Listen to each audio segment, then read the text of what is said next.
Maxime Switek. L'humeur de Dany. Bonjour Daniel Cohn-Bendit. Bonjour Maxime. Ce matin, l'Iran est au menu de votre humeur. L'Iran qui vient de voter pour les législatives. On l'a dit sur Europe 1, les conservateurs reculent, les réformateurs progressent. Qu'est-ce que ça change, Dany ? Eh bien, cela change que l'Iran, après ces élections, a accepté le processus que le président Rouhani a engendré. C'est-à-dire que les ultra-conservateurs ont perdu une défaite cinglante, sans précédent. Et surtout, ce sont les villes, par exemple à Téhéran, aucun conservateur n'a été élu au Parlement.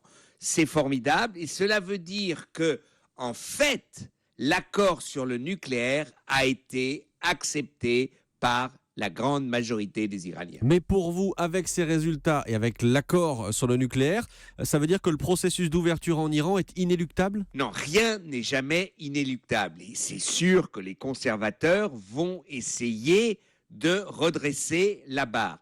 Mais ce qui est certain, c'est qu'aujourd'hui, après l'accord sur le nucléaire, les Iraniens veulent une ouverture économique et surtout une ouverture sociétale. Ils veulent en fait lentement sortir de la pression de l'État islamique, du pouvoir religieux en Iran. Mais l'ayatollah Khamenei, le conservateur en chef, lui est toujours là. Les gardiens de la révolution aussi, ça ne change pas. Alors c'est ça qui est intéressant, parce que l'ayatollah Khamenei, il a 76 ans, il est très malade. Il ne va pas rester très longtemps sur la planète. Donc, il va y avoir une nouvelle élection d'un ayatollah. Et là, il va y avoir une nouvelle élection et pour le guide suprême. Et là, les réformistes, ou disons les modérés, vont vraisemblablement avoir une majorité.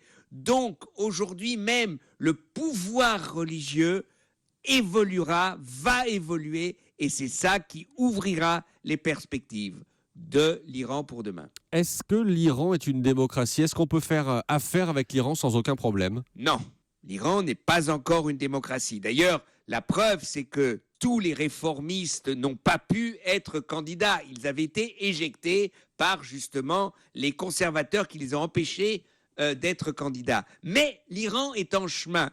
Ce qui peut-être sera difficile, c'est que les jeunes, les femmes, ne veulent plus attendre. Il est possible qu'ils descendent dans la rue pour dire « nous voulons accélérer le processus ». Et là, ça risque d'être un affrontement assez dur. Rappelez-vous de la vague verte il y a quelques années. Donc, aujourd'hui, l'Iran s'ouvre.